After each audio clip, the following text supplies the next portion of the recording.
বাবাকে চিনতে সময় লাগে 60 বছর। বয়স যখন 4 বছর, আমার বাবা মহান। বয়স যখন 6 বছর, আমার বাবা সব জানে, সব থেকে সাহসী। বয়স যখন 10 বছর, আমার বাবা ভালো কিন্তু একটু রাগী।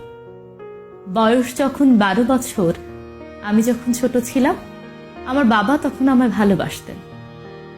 বয়স যখন 16 বছর, আমার বাবা নতুন কিছুই বোঝে না, খুবই ব্যাকডেটেড। বয়স যখন 18 বছর, আমার বাবা দিন দিন কেমন যেন খিটখিটে হয়ে যাচ্ছে।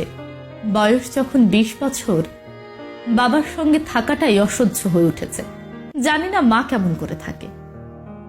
বয়স যখন 25 বছর, আমার বাবা সব কিছুতে মানা করে, কবে যে বুঝবে কে জানে।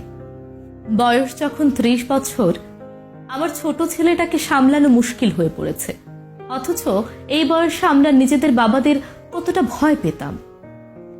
বয়স যখন 40 বছর, আমাদের বাবারা আমাদের কত শাসনে মানুষ করেছে, আর আজকালকার ছেলেমেয়েরা কোনো কথাই শোনে না।